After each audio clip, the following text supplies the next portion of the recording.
Welcome back to the United Stand. Chelsea 4, Manchester United 3. I honestly have no words. I don't know what to say. I feel so deflated. It is beyond. Like, let's just write the season off now. Let's cancel the season. I just want to restart. Like, it's absolutely ridiculous the way that we gave that game up again. And this isn't the first time this season. It's embarrassing. It's frustrating.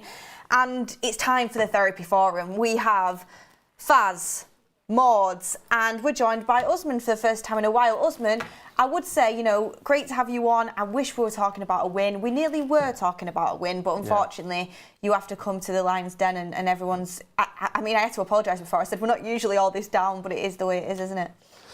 I mean, yeah, as soon as they scored the fourth, obviously, you know, we had the initial reaction of disappointment, fury, you know, every other emotion and tied to that. But for the past 20 minutes, we've just been sat in silence because I think all of us are just absolutely speechless. I mean, I've got a smile on my face only because if you don't laugh, you would cry, literally.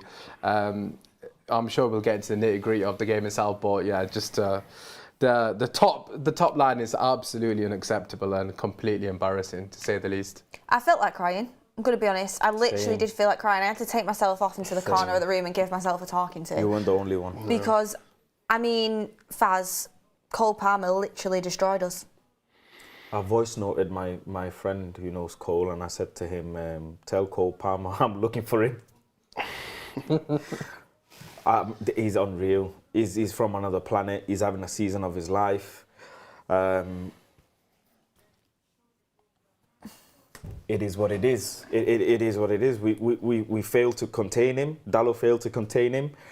The players failed to contain Chelsea when they needed to. Shot, corner, got caught. McTominay tried to block it. Deflection. That's football for you. You have to put the game to bed, and we didn't. They kept pushing. They believed in themselves, and they kept trying. They had that one player that can be their saviour, and literally he saved them. And Rashford was our player last season like that as well. So. And of course, Cole Palmer was absolutely excellent. He's a brilliant player, up there for sign of the season. And I tweeted it in the game. We have to do something about it. We can't let him keep running riot, or else things are going to go wrong. Little do we know, like a few minutes later. I mean, a lot do we know actually, because we saw it come in. 20 minutes later, Cole Palmer's absolutely finished us off in an extra time where we've capitulated once again. And these are my issues that I'm having with Erik ten Hag. I can see throughout the whole game that Palmer is going to destroy us. He is an issue. We don't change anything. Like, we're just waiting for the dagger to hit. And yes, it's on the team. They should have gone out to him. How the heck is 6 people pointing to Cole Palmer and no one's gone out to him off that corner? Like, it's schoolboy stuff. It really is. It's not the first time it's happened, but why, at the same time, the players have to look themselves in the mirror massively. Of course they do. Like, the mentality is on the floor. But we've seen that Cole Palmer is ripping us to shreds time after time, and we've not done anything about it to try and contain him. I mean, Mordsz, do you think there's more that Ten Hag could have done? Always. There's always more Ten Hag could have done. But I genuinely think, especially for that last goal, in fact, from all of the goals, in my opinion, the players have to seriously look at themselves. Because people keep... I understand Ten Hag is like a villain. He's been a villain this season because of how Paul been playing. Everyone seems to think, or everyone, you know, says, or they try to get at Ten Hag for nearly every single mistake that Man United play, and that Man United do. But people have to seriously look at these players and say, you guys are professional footballers. Some of the mistakes that they were making, you iron them out in primary school. You iron them out when you're in secondary school. You iron them out when you're 12 years old. Simple pressing or simple closing out plays on the edge of the box.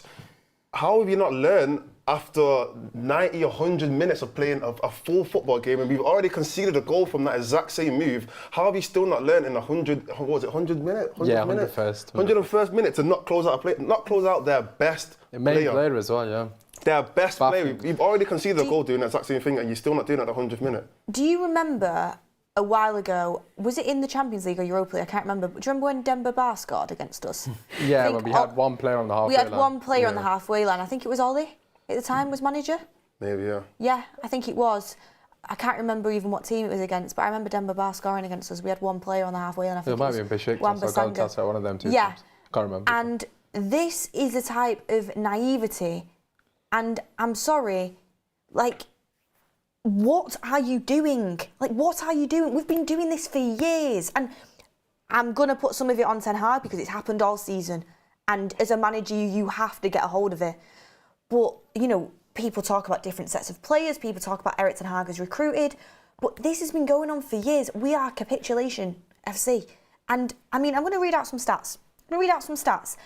And this season, it has really come to the forefront how bad we are at conceding, especially when we're in winning positions. So, since February the 1st, Manchester United have conceded 6 second-half injury time goals in the Premier League. Yeah. In the Premier League, so that's not even including the Liverpool game in the FA Cup. Yeah. In the Premier League, 6 second-half injury time goals.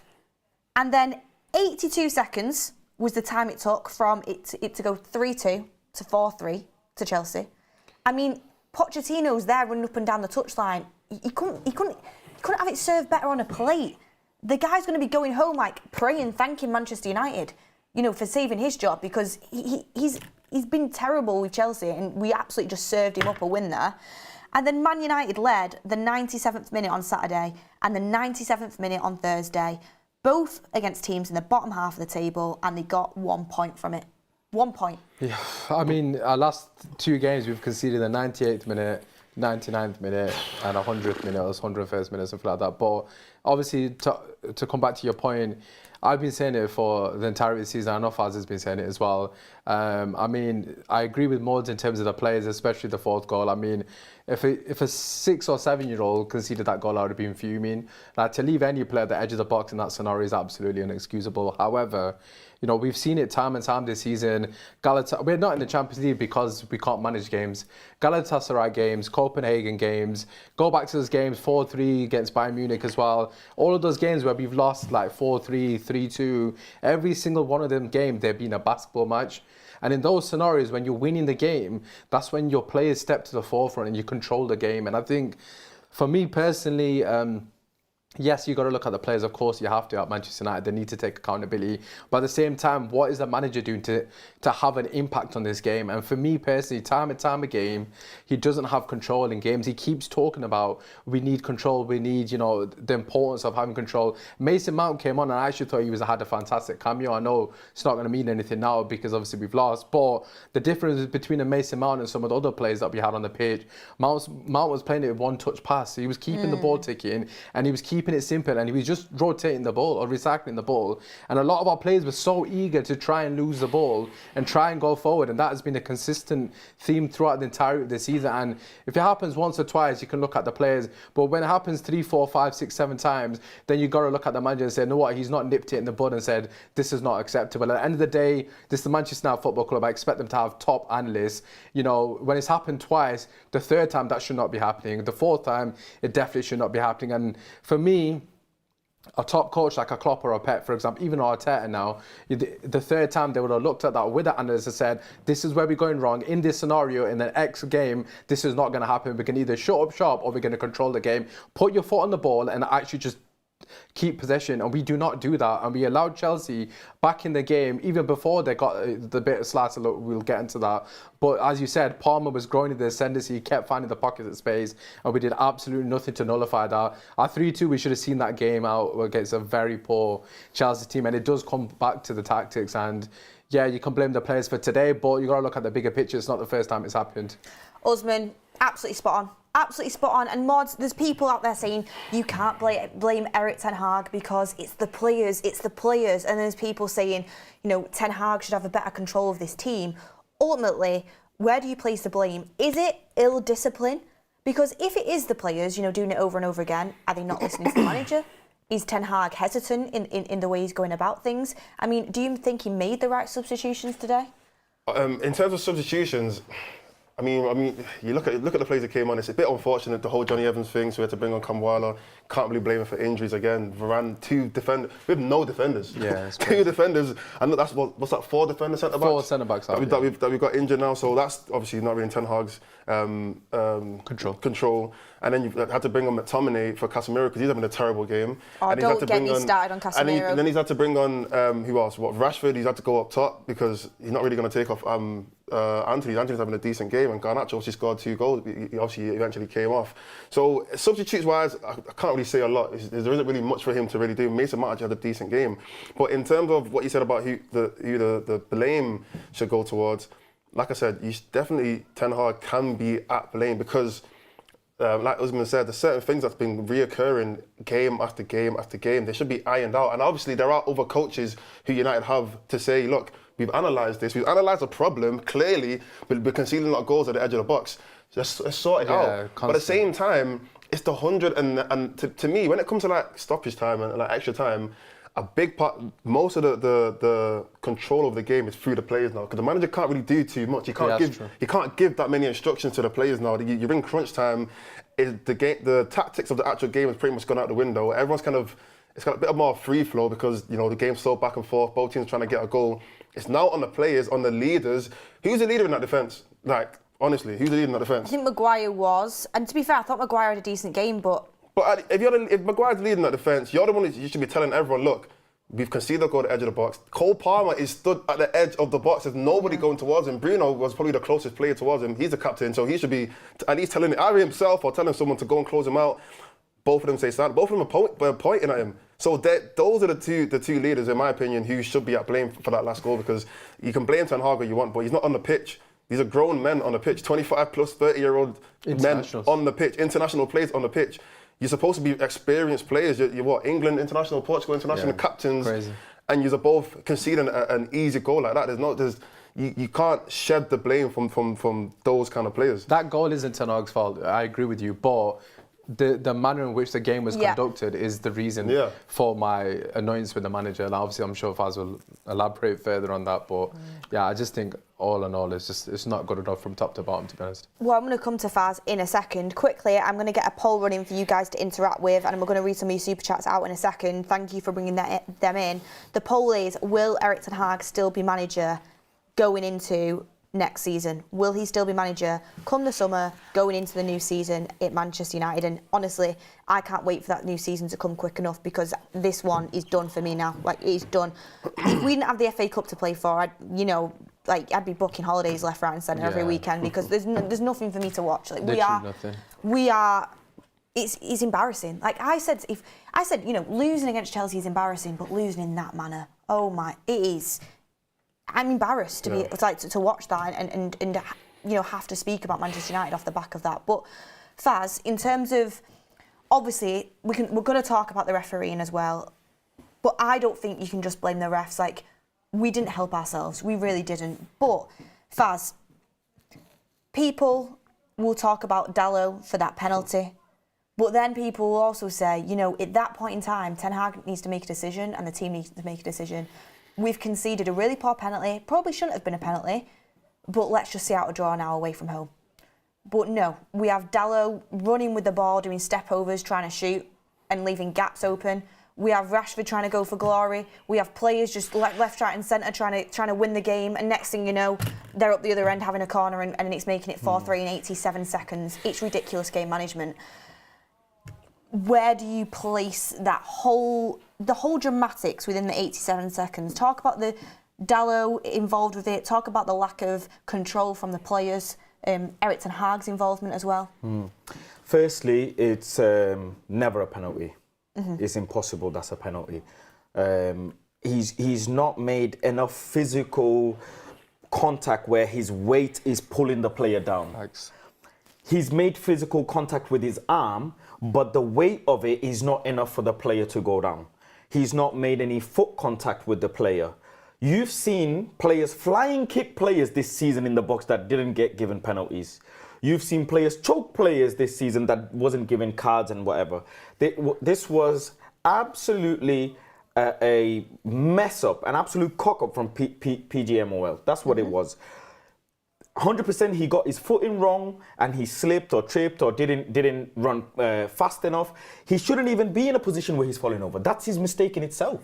He should be in a position to know that the player's going to go down the byline and I need to put majority of my weight there so I can chase him and block a shot. That's what Chelsea players have been doing all game. If you know, is Disasi and all of the defenders, Gusto, they've been making fantastic blocks all game. That's where Dalot messed up, and that's where I will hold him accountable for. But he is not to blame for the referees and the VAR's bad decision making. 100% he is not. What Manchester United fans need, and I've got a new name for them, is Victim FC. You lot are Victim FC. You love being the victim, and now today you have a new person to point a finger to, and it is, guess what? Not Erik ten Hag, it is Dalot. Because he gave away that penalty, and then what's 1 point to Manchester United in this season? You need 3 points, or it's no good to us, is it? But today, because the player of the season made a mistake, the season's gone to shit. My mentions and my DMs and everything has gone ballistic today. What did he do? Why did he do that? Da, da, da. He's not had a good game. And in a game where it's two mid-table teams with basically no identity, having NBA football that's basically going on, at least Dalot's went and got an assist today. Antony went and got an assist today. The players did give you something. The fact is, listen, City documentary's out, right, on Netflix. You can go and watch that. I don't think I've No, let me tell you why. Stop. Let me tell you why. Because I don't have to be a City fan, but I want to get educated on football. Manchester City conceded against Newcastle last in the treble season that they made the documentary on, and they conceded some goals from set piece. Pep Guardiola in that documentary is drilling the players in the training ground over set piece, corner kicks, again and again and again. He's got so many players in the training ground drilling them on set piece. Why are we messing up the way we're conceding goals? I'm going to get onto that in a second. It's near post marking these things. Player who's, you know that it's going to be a short corner, you're going to have a player nearby. Players are tired, knackered, they're talking to each other, they're breathing heavy, they might take a quick corner. Manager, team, coaching staff, they have to tell the player, Mason, Bruno, right. Someone has to, the player leaders, someone has to communicate to the player, close him down. If there's anyone with a left foot on that pitch, it's Cole Palmer. Well, Faz, we're going to talk about same mistakes over and over again because, I mean, first of all, just on the penalties, we'll all discuss it together, and then I want to talk about mistakes, and we're going to talk about Antony, we're going to talk about Garnacho. We've got loads to get into. Please stay tuned, and we will get to your super chats as well. But on the two penalties, do you think either of them were a penalty? No. I do. Which one? I think that Antony's a pen. See, I think that's less of a pen than the Dalot one. Because Dalot one, at least he's running at speed. He's running at speed. Okay. I think the Antony one's a standard trademark pen, and he's got it wrong side. He's made a mistake, and I think as a player, if you're running into the box with that kind of pace, any bit of contact, you go down automatically, whether it's intentional or not. And I think that's a standard pen that you see day in day out. But the Dalot one, as Faz has alluded to, that I think is an absolute disgrace. I mean, I've seen a lot of mixed feelings. Some United fans saying it is a pen. Some aren't. I'm sorry, it's an absolute joke. I mean, he's barely touched him. And the contact, if there is contact, with his arm is clearly accidental. And on top of that, I honestly thought when I first saw it live that he must have stood on the back of his foot, the manner in which he went down. I thought that could have been the only way he could have went down like that. So the second one for me is definitely not a pen. The first one is for me personally. Usman, I'm not a stupid individual. I'm not. Check the people who say it's a pen. Ask them, are you Erik ten Hag in or out? It is a no, ask them. They're probably ten Hag in. Funny enough, right? Funny enough, it's so easy now today to go and, because Manchester United are such a fantastic team today. Excuse me. You know what I mean? Excuse me, I'm Ten Hag in, but I don't think either of them are penalties. The people, you watched the game with us, you saw what you saw. The people, the way these guys, the people in the comments and everything are coming on saying that he cost the game is pathetic. It's never a penalty. Look, I don't think anyone's saying Dalot cost us the game. No one's saying that. Dalot didn't cost us the game. I think obviously in that scenario, you know, him giving the penalty away, whether it's a penalty or not, is obviously extremely unfortunate. For me personally, it's an accident. I mean, he clearly slips. I mean, at the end of the day, it's frustrating because of the manner in which it's happened and obviously the minutes happened. So it's quite easy to pick on Dalot. But I've got to be honest, and again, this might be people thinking Usman's pushing an agenda, but I actually think it's Ten Hag's fault Dalot had a bad game. I don't know why he's been put on left back.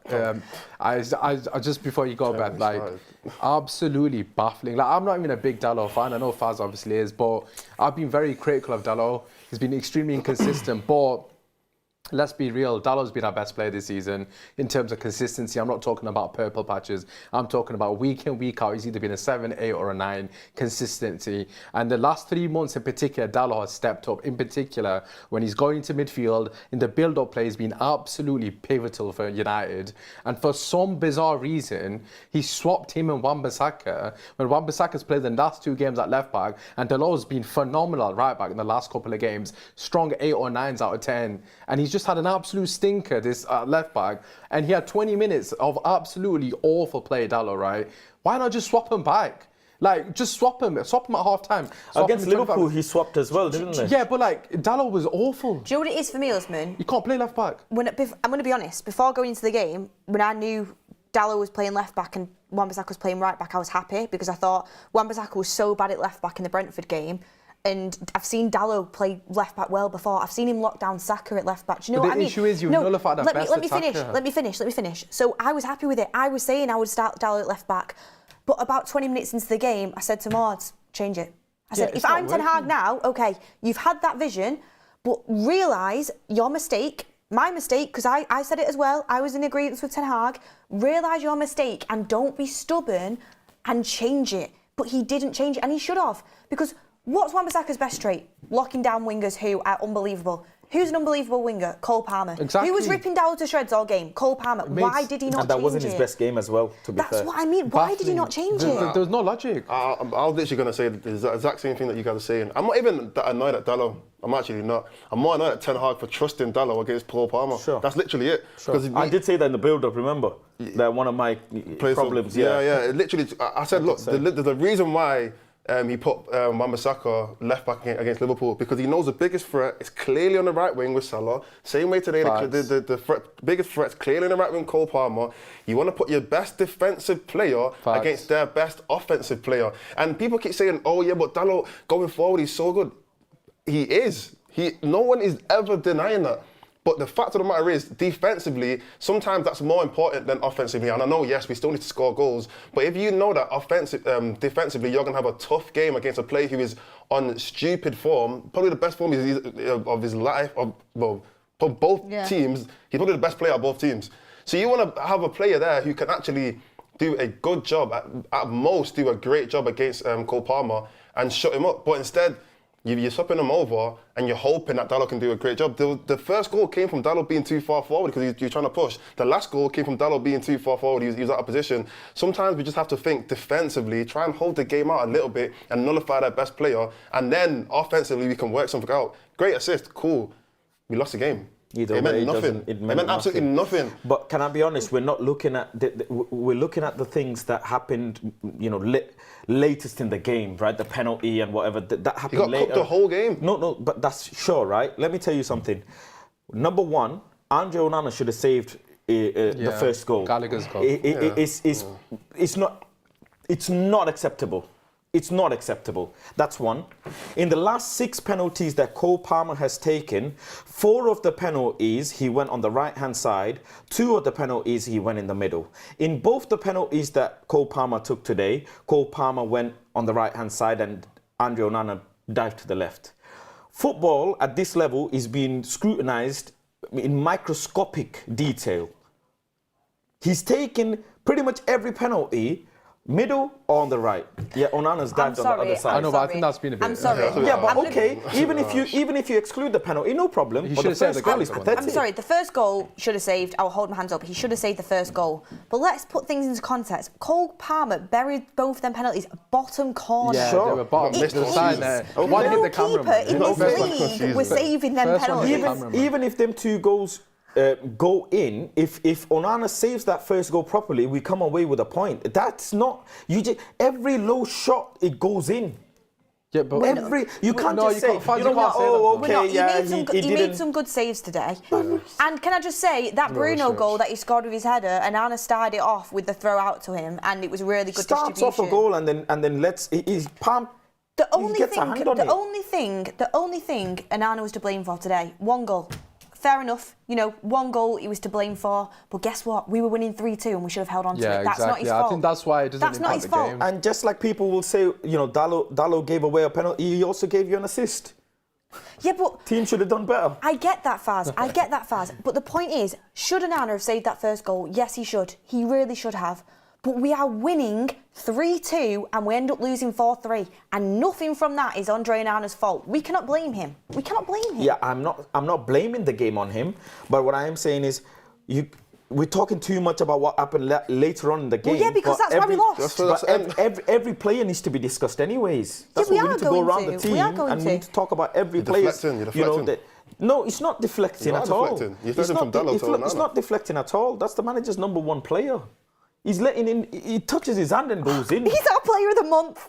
He's let one goal in that. Okay, yeah, he should have saved. But you're trying to turn it as if Onana would have saved that goal. You know what? We would have won the game. No, we would have won the game if we would have held on to it. The players didn't capitulate, and we didn't start trying to win the game after we've just conceded a stupid penalty. And players actually kept their heads and didn't leave the best player, potentially one of the best players in this league, just open off a corner.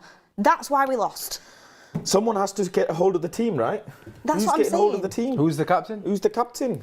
You Well, yeah, can't you just can talk tell. about that. Listen, in set pieces, I don't even in, think you know what? Even in set pieces, right? I think someone mentioned Harry Maguire. I don't know who mentioned Harry Maguire. I think it In a was set piece, it's not just the defender's job. Everybody's job is to command their own area. They all know assigned beforehand. Absolutely. In a corner kick, I have to mark X, Y, and Z. I Facts. have to be in this position. If they are deciding to take a shot corner, X person has to be Shall I there. tell you What's happening? We've got to do some super chats, then we'll come back Right, to it. go Okay. on, go on. Come to Usmaan first. Yeah. Seed Scent says no on-field management every time. Anthony Tracy says Southgate will be hired and back to Ollie Ball, counter-attack FC. dear. Bruno and Rashford back in best form. Eric Ten Hag signing sold at a loss. The cycle continues. Ash Hamrick says Eric Ten Hag had this game won, then he got cheated out 3 points. Sherlock said it's not the first time Ten Hag's poor substitutions costed Man United the game. It's a pattern now of a clueless manager. 12 losses in 30 games, 40% loss rate. Ten Hag isn't the man for United. Sahil says let Mark know he tweeted Peter Moll, not PJ Moll. I'll let him know. Spanner says, what a game. You played better than us, but giving up pens like that was so bad by United players. No discipline. That was Chelsea fan.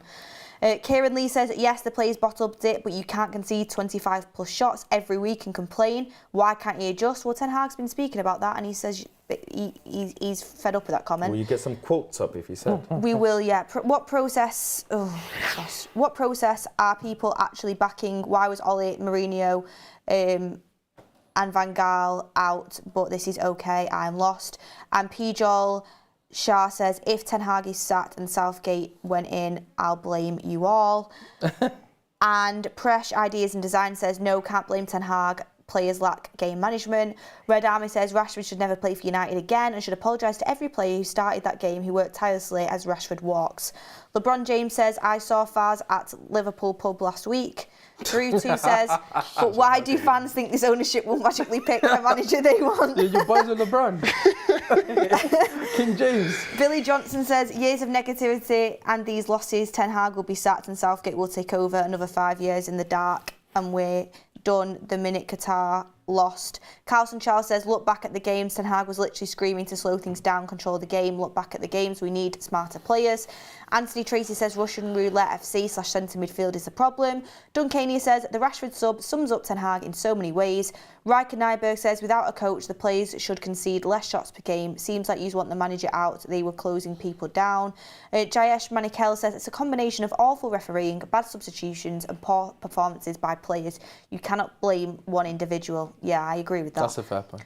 Weave says 8 extra minutes pulled out of somewhere I'm not going to say. P. Shah says, by that logic, you victimised Ten Hag. Mike Wilson, welcome to United Star Members Club. Manchild says, blaming the manager for this is exposing ball knowledge levels. Pathetic. Mentality cost us again. Players capitulating again. Manager did his part. Hayes Fies says, why is the manager being blamed for poor subs? He's banking on the players to perform for the team. Players aren't good enough, end of. This is for Shaylin says, sending the super chat for my boy Faz's therapy bill because this guy is delusional. You've been burnt there, Faz. And don't talk about burnt when your keeper burnt us out of Champions League. Oh my God. Your keeper burnt us out of Champions League. Are we joking? We got 100 million if we're lucky this summer. It's so irrelevant. Are you joking me right now? You were begging for a Mason Mount goal. What happened there today? Mason Mount was supposed to block Cole Palmer. Ran to him and then what happened? I'm not even entertaining this conversation because it's absolutely diabolical. You had a Cole Palmer goal. You got 3. I genuinely think you actually are losing the plot, you know. Like, slowly. I think you are losing Why do you think? You blame Ten Hag for that? I've just woke up one day and decided I'm going to lose the plot. I've just woke up one day and said I don't like Ten Hag. Don't like him. We'll read some more super chats in a second. I know there's some I haven't read, but we will get back to them. Usman, did you? Yeah, I mean, I to be honest, I think the last goal actually I've just clocked. I think the person that was meant to be at the edge of the box has probably been subbed off, so they just didn't work it out between themselves. Like communication. Like I mean, obviously I'm just speculating completely, yeah. But that's the only logical thing that I can think of, and they didn't realise who was meant to be there. But for me personally, right. The fourth goal, I don't know what the super chat is saying. The fourth goal is not Ten Hag's fault. It's 100% the players. I wouldn't even say it's Maguire's fault or Bruno's fault, to be honest. I know a lot of people said where's the leadership, X, Y, and Z. But the truth of the matter is, you're a professional footballer. You've got Manchester United shirt on. You should use your own common sense and your own initiative to be like, I can't leave Cole Palmer at the edge of the box. Especially the players that are the closest to him. I can't remember off the top of my head. Obviously, I know it goes off on Bruno and McTominay. Mount closest to him. Whoever's closest to him, that person should take accountability. You don't need Bruno Fernandes to be screaming to you, go and close him down. That's just common sense. I'm sorry to say it. And that's coming from someone that, you know, would love to criticise Bruno to the hills. But at the end of the day, I can't put down Bruno. Use your own common sense. And that's another issue with United. A lot of players that, you know, haven't got the standard IQ to wear the shirt. So for me personally, what I said earlier as well, Mason Mount was the only player that was keeping the ball. If you actually watch the game properly, like especially in that extra time, on the left wing in particular, where it was Mason, it was Bruno, I think it might be Rashford, and there was one other player. Mason Mount was playing one touch to Bruno, and Bruno was just like constantly looking up, trying to look for that, you know, killer pass to kill the game. We don't need to be doing that. Just keep the ball for straight Chelsea, and obviously the gaps will eventually open. So for me personally, it comes back to the individual errors, of course, from the players. But at the same time, like I said, my overarching point was the fact that the coach hasn't drilled it into him, as Faz alluded to, the way Pep Guardiola did with the set pieces. It has to be, the blame has to lie with the manager, because he's allowed it to happen one too many times. I agree. You can't just say, oh, it's a player's mentality. Oh, it's a player's mentality. Of course it's a player's mentality. We know this. Ages ago. But in April. The manager is responsible for changing this, and it continues. But, I mean, this is another thing I wanted to bring in. So the first goal that we conceded, the Conor Gallagher goal, another goal from an unmarked player on a cutback. Another cutback, yeah. This time, obviously, Dalot's out of position, and Casemiro is actually the one that's watching Gallagher, and he just leaves him there. I mean, again, this is what I mean, guys, when I say we do have to, despite, you know, people saying, oh, it could be Southgate. Yeah, if Southgate comes in, I'll absolutely lose my mind. But at the end of the day, that doesn't stop us from criticising Ten Hag. Is there a new tweet about Southgate or something? Why is everybody going on about Southgate? Because Mark's been speaking about how it could be Southgate. Hell, man. Let me finish my point first. Southgate. You guys are using Southgate as a cushion. Because you want your Eric Ten Hag, lover boy manager to stay in the club, so you want Southgate. Every single day you're waking up with a Southgate on the dartboard, throwing darts at Southgate, saying, I don't want Southgate. Who's talking about Southgate? Who in the right mind is going to get Southgate? Because someone has said Southgate is linked with Manchester United, you all are panicking. Let me just finish this point. Let Beth land. She's ready to go. So what I was saying then is, obviously, you can't just say, oh, we'll keep Ten Hag because it might be Southgate. You've got to... You know, I've said I do think the manager should be given time, but I'm going to criticise him because things are annoying me now. They really are. First things first is, and yes, Ten Hag does have to take responsibility for this, the fact we concede so often when we're in winning positions, and even after we've just scored most of the time, it's out of order and it should not be happening.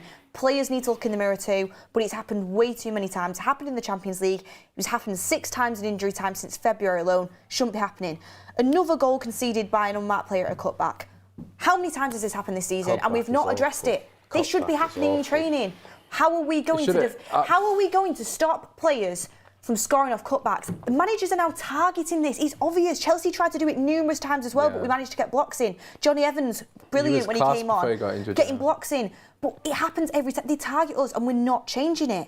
And then also, why, when, okay, I would have been annoyed at a draw. I would have been. Yeah. But a draw is better than a loss. Why this season have Man United got 12 losses and 3 draws? Because we don't know how to see out a game, and we don't know how to just say, you know what, we could have won this game, but let's just take a point. We don't know how to do it. And it's the same thing happening over and over again. We're losing points. If you turn 10 of them 12 losses into draws, that's 10 extra points this season. I mean, that's a big ask in itself. Well, but maybe 7. It's 7 extra points. Do you know where we are with 7 extra points? Well, we wouldn't be out of the Champions League as well. Yeah. We wouldn't have been out of the Champions League. A lot of those games were basically what you just said. So why are these things changing, Vaz? Point one, you spoke about the cutback. The manager and the coaching staff are looking at other teams doing that again and again. You know that Dalot's not going to be good at, to running back because you've asked him to invert in and go up all the time. This is something he should have addressed, and the reason why he should have played Bissaka on the other side, because they had more success cutting the ball back again and again. Obviously, they had more shots than us. I don't even need to look at the stats. Yeah. It's just, we saw the game. But we're failing at the fact that when they're cutting back, you've got centre-backs with the forwards, you've got full-backs with their wingers, and what do you see? Midfielders non-existent. Do you understand what I'm saying? During a cutback scenario, you're going to have a line of players, full-back, defenders, full-back. Your midfielders are supposed to come in, and they're supposed to, follow the man at the edge of the box. We don't, again and again. Go check how many times we've conceded goals like that this season. Brentford game. Yeah, we considered literally. the exact same goal. Brentford game. They have to work on this on the pitch. And the funniest thing of it all, our most successful attack came when our wingers decided to go and cut back. Antony's some of his best scenarios was when he decided not to stop the ball. Instead, he just hit it and he said, listen, God is good. Let me just go for it here. Right? And the cross he made, we all gassed that cross up. Yeah, it was world-class, a fantastic cross. Then there was one before that cross as well where he took his full-back down the line and then he just about tried to fight Rasmus Højlund and Rasmus was a bit too close to him, should have been in the middle. And we were saying, no, you know what, Man United need to look for a striker this summer. These are the actions we should be doing. Garnacho as well, taking, is it Gusto or Disasi down the byline, winning corners. Managers need to see this and say, you know what, actually, scrap my inverted winger BS. It seems like I'm working well with the wingers if they are going at it straight and then just try and cut it back. At times, I can look to invert in and mix it up. We don't.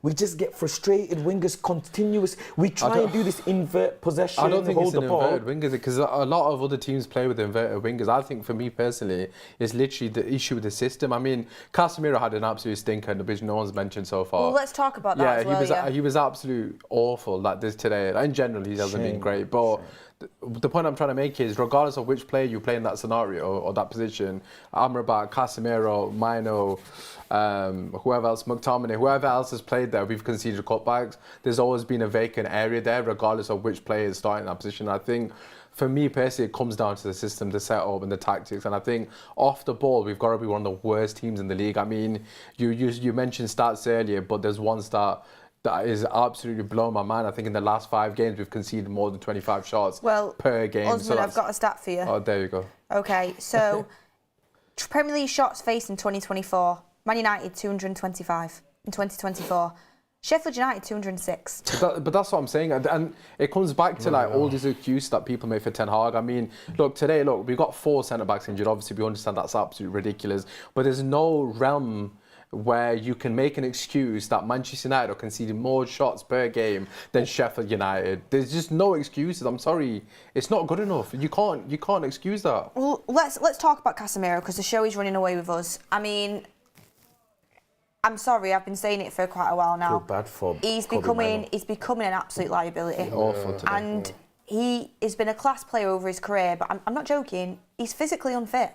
He doesn't run properly now.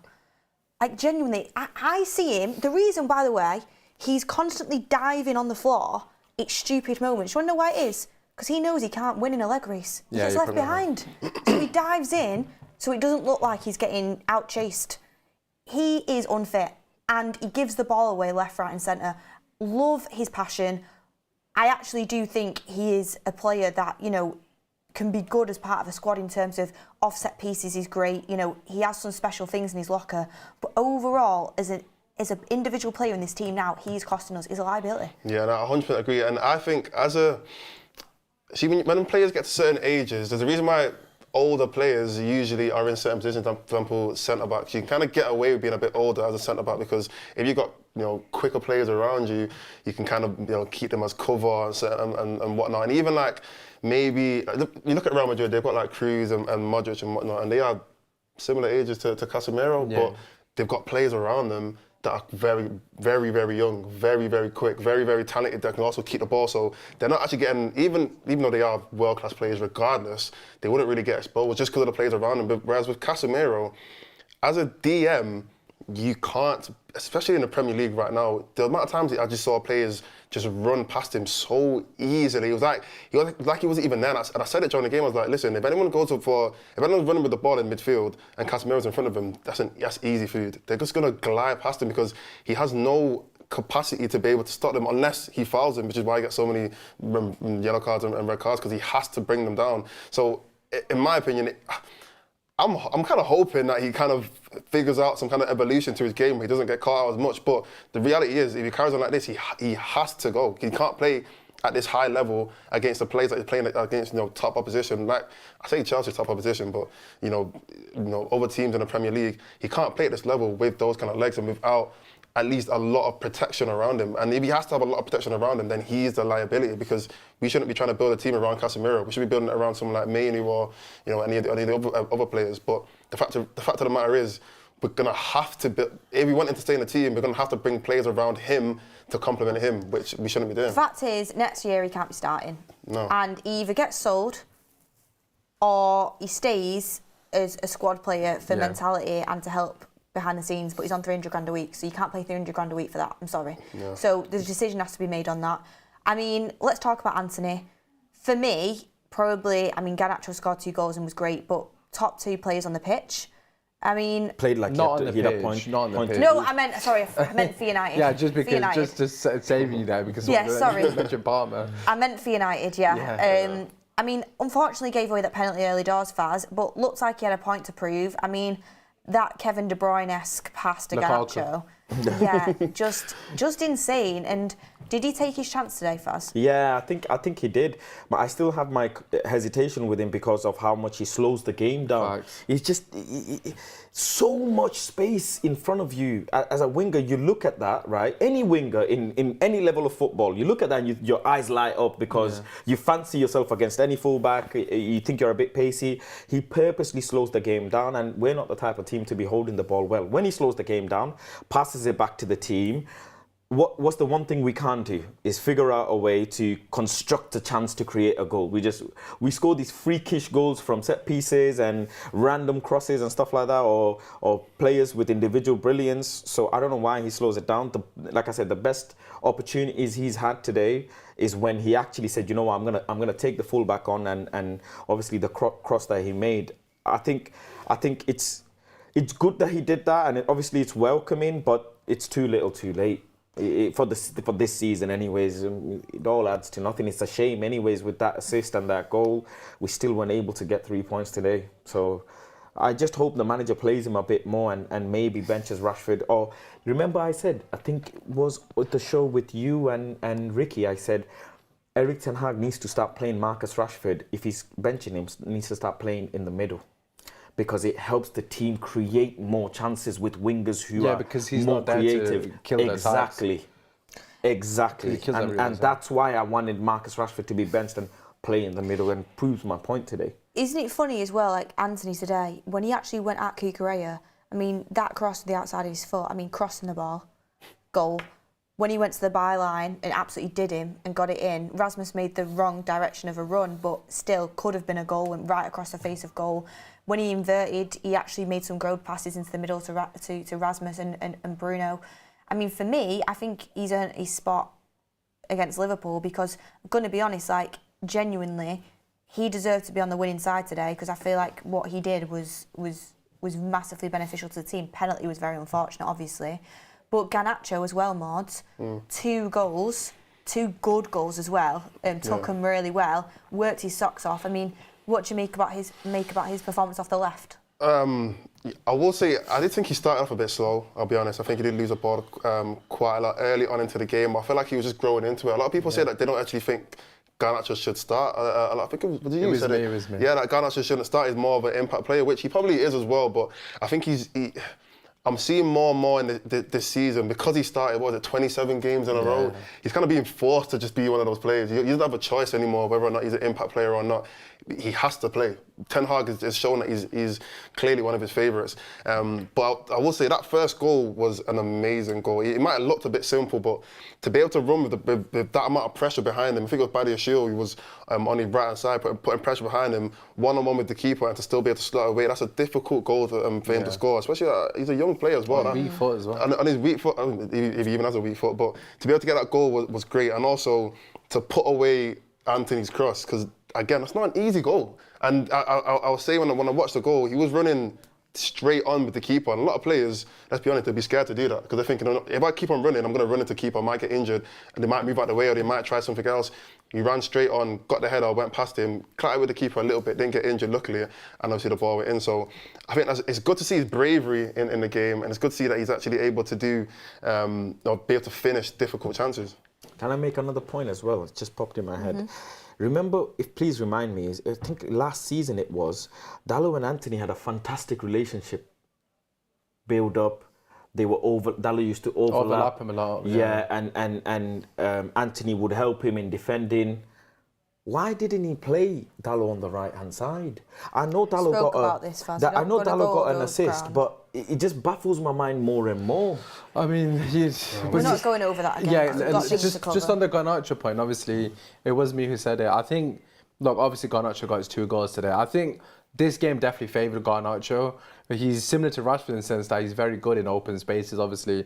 End-to-end game, it favours the way he kind of plays. But I still believe that he has a lot of development in terms of his overall game, his ability to create chances. And I think one of the biggest issues for United in general is our front three has not been creating enough chances, full stop. I mean, Garnacho's a young lad. I mean, he's got the time ahead of him, and Antony's young in his own right as well, and obviously Højlund is young. I just think with them 3 players in particular, and Rashford as well, there's not enough creative players, and that's where I'm really disappointed Ahmad's not being given a chance. I've got to be honest, he's the only one out of our actual wingers that are currently at the team that's got IQ, and that's not to say Garnacho can't develop that. He's still only 19, and he's got a long career ahead of him, hopefully at United. But I just think with Garnacho and Rashford in particular, the IQ and the decision making when it truly matters can be indifferent, shall we say. I think in Garnacho, I'll give him patience. Obviously, Rashford's a different conversation. But my biggest thing with Garnacho at the moment is I generally think,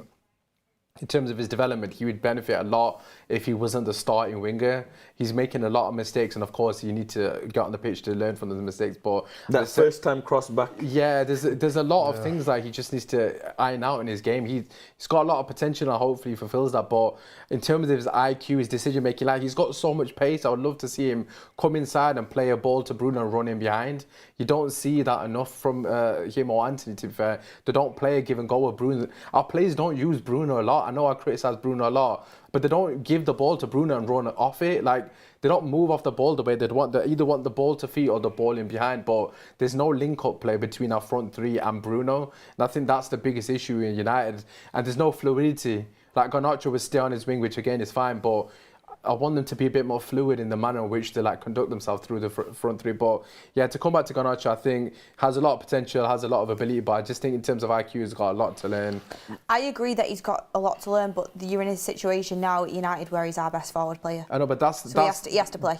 Yeah, no, he has to play in this moment in time, but I'm saying that's an indictment of the situation we're in, and it's not a good situation that we're relying on a 19-year-old, a 20-year-old, and a 21-year-old, and Antony, or 22, wherever he is, to lead the line at United. That's a bigger issue at United. But for me personally, I think he would benefit massively if he was, just bled into the team similar to how Foden was. And of course, the plan for Palmer would have been, of course. But we don't have that luxury though, sadly. No, we don't have the luxury. But what I'm saying is, I think for me, Garnacho against a low block, we're basically going to get killed. I mean, when Chelsea were parking the bus, let's be honest here, obviously, it became an open game, but before our first goal, it didn't look like we were going to get a shot.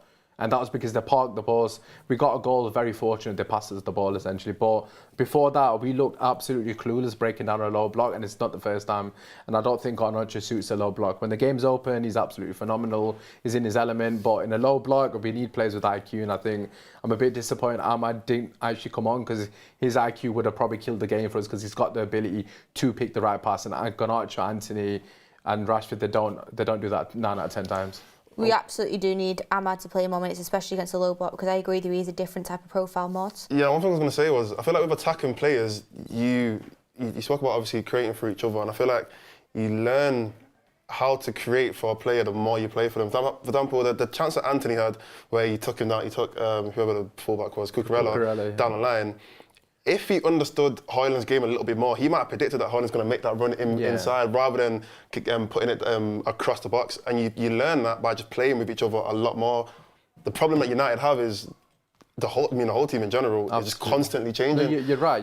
And it definitely comes from learning. Especially from that front three, it's like you either want Antony to play every game and you want Garnacho to play every game on the left and Højlund to play up top, or you're happy with Antony coming out and Ahmad going in, or Rashford. Obviously, yes, we should interchange certain players, but as a starting front three, you have to be confident with who that front three is every single game. If you think Garnacho isn't, at the level yet to start every game, fair enough, but then you have to make sure that whoever is at that level, they are constantly playing, because they have to learn each other's game to the best of their ability anyway, to be able to get more comfortable with each other. Yeah, absolutely. And then they can create more chances for each other. I hear what you're saying, but my point is more so the profile. I think Garnacho's profile is similar to Rashford's.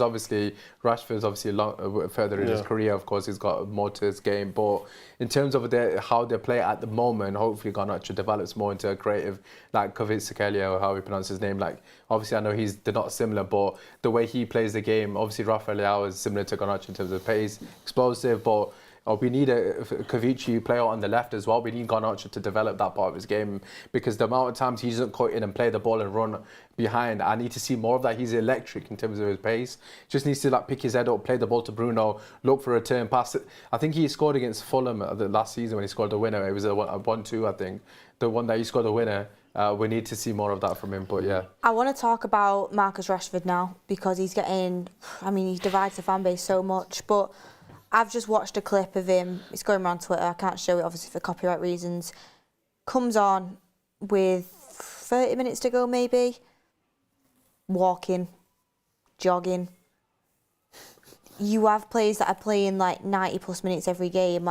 People might criticise Bruno's performance, but he runs. And that's the bare minimum. Do you think it's harsh to go in on Rashford for that? Are you frustrated with his performance, again, coming off the bench? I think it's harsh to blame him for the loss, definitely. I think that really... Obviously, yeah. I don't think anyone's blaming him for the loss, but people are just frustrated that they're not seeing the work rate, I think. It is. It's very fair. You see Rasmus do the work rate, right? What's the difference if you've been put in the same position? You're expected to do at least something similar, no? Yeah. At least work. At least run around a bit. Yeah, no, I've seen a lot of hate from Rashford after this game, and like I said before, the outcome of the game, no, you can't blame him for. I think, I said when we were watching it, it looks like they're tired. It almost looked like maybe him and a couple other players, the way they were chasing. They play one game a week. I'm not even Rashford isn't tired. No, he's not. I'm saying it looks. I think he's mentally tired. I think he's mentally tired. But I think for me personally, what I'm thinking regarding Rashford is, I'm thinking Coutinho 2.0.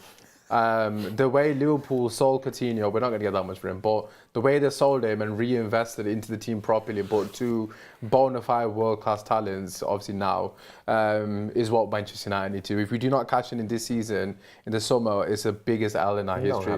It's not going to happen, but for me personally, I think for him as well, I think he needs a change, man. I think he's done, he's fed up. It's been a long season for him. He's had so many issues off the pitch. It's absolutely ridiculous. It's been if it's not him, it's his brother. It's just constant nonsense, and it's just immature.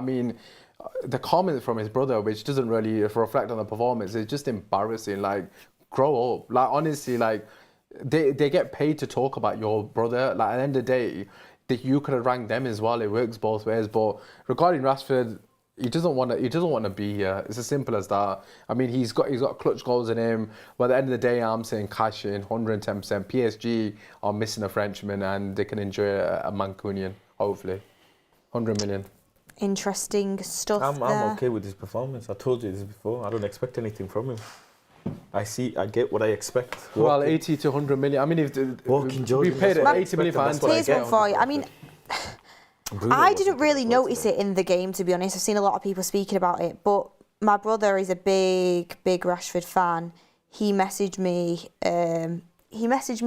saying Rashford has disappointed me not seeing him run once. So. To be fair, in this game in particular, I don't think there were opportunities for him to run like a long burst. He didn't really get the ball. I mean, he did actually set up the goal. I know obviously Antony's going to get all the plaudits. He did. But he was extremely influential, the manner in which he obviously held the ball, played the ball to Antony, obviously got the assist. But I don't think this game in particular is like, oh, it's Rashford that needs to run, because at the end of the day, he's playing in strike. You know, the ball didn't really get to him. He didn't get the ball to his feet. He didn't get the ball in behind for him to like make a sprint, etc. As far as I don't expect much for him. But for me personally, I think we should just cash in on him. He needs a change. I remember him making him one clearance. He got to like the corner flag, I think, and he made a clearance out. And I thought, oh my gosh, Rashford's made a clearance. And I thought, do you know what? The fact that I'm flagging that up shows how little it probably happens. But yeah, I didn't notice it too much. But you know, people are discussing it, and he definitely isn't the reason we lost the game. But it's just a narrative that keeps happening. Is we want to see more work rate, and that's the case, isn't it? International 2675. Rashford talk is boring, doesn't pick himself. Dylan Mullin says Chelsea on top, Palmer is clear. Oh, go away. Go away. Chelsea 10th, fan. Midon on top of nothing. Maybe on top of the second half of the table. If they win the next game, they're 4 points behind us. No, two points. Is it 2? With a game in hand. Oh wow! If we finish below Chelsea, that changes the treble. I'll shave my hair back. The bass in your voice now. I'll go bald again. Quinn Star says we'll even get Europe now. I don't know. Nickname Kenji says Usmaan, I just want to say I like the way you think. Need to be on United stand more. Appreciate it. Alex Marmon says, well done, Man United. You ruined Luke Littler's great win with the darts tonight. His first words after winning tonight was about the loss to Chelsea. Anthony Tracy says, who's our best centre mid since Carrick retired? Sajida Rahman says, I don't know why Rashford was bought. Even Garnacho's brother called him out for not running. Bought? Did he? What? Was Garnacho's brother. Oh, right. To be fair, that Rashford sub actually got us the goal, to be honest.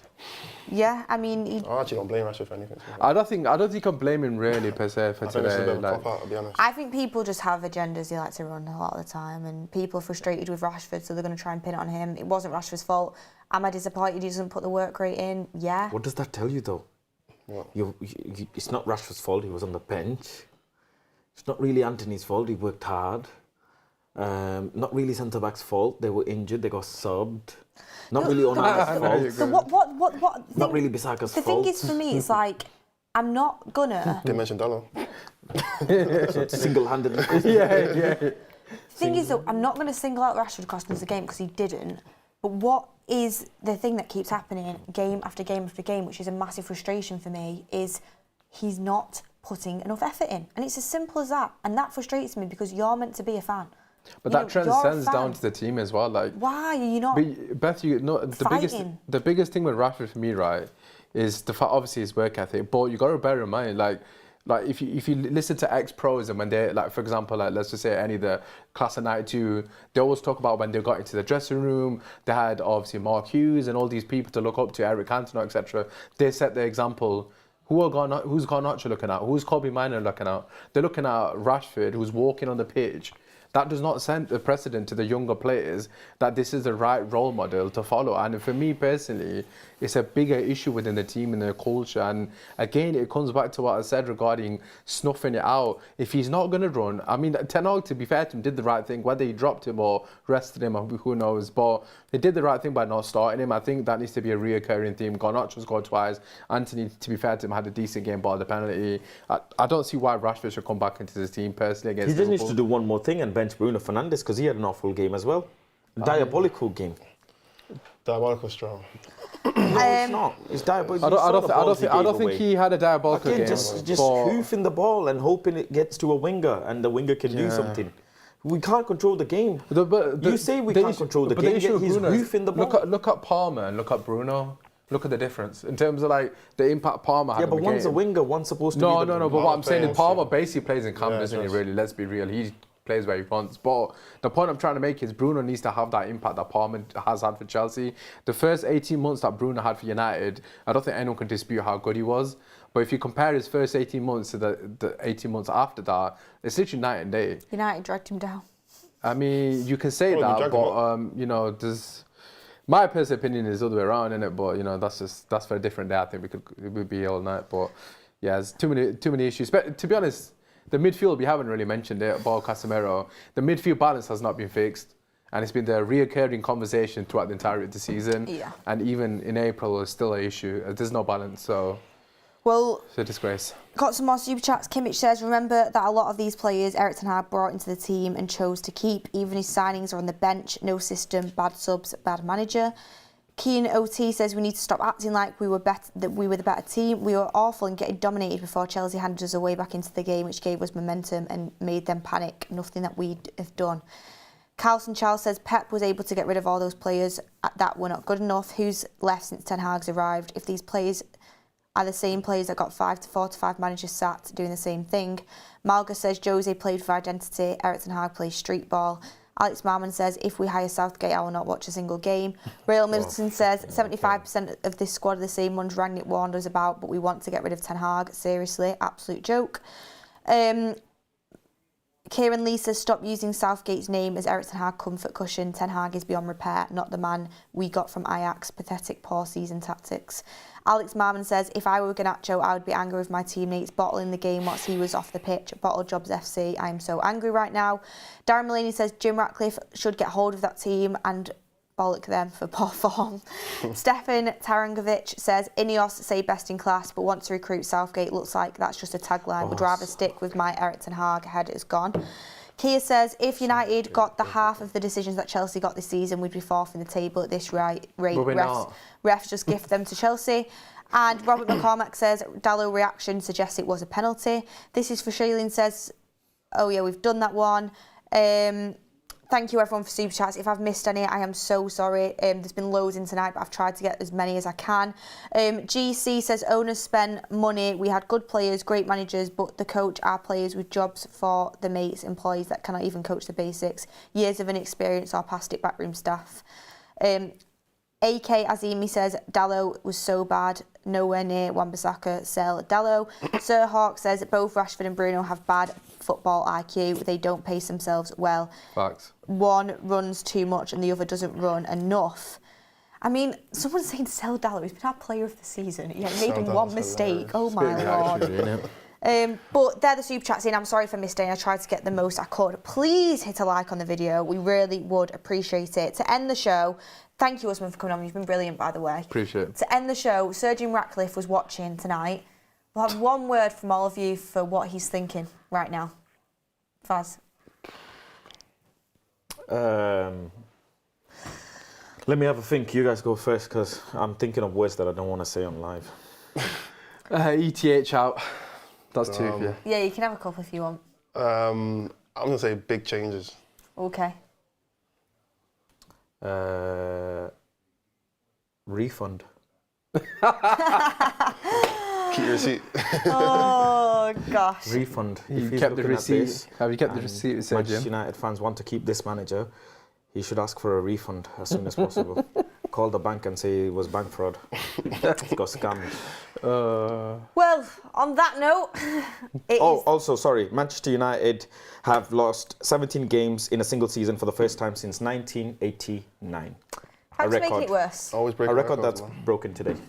Thanks for making it worse. On that note, it is 10 past midnight here in the UK. From wherever you're watching, thank you so much for watching. 10 past midnight. I've still got 5 Things video to film, which will be out in the morning. Wow. And yeah, we've got to crack on. It is... Did you enjoy the goals though?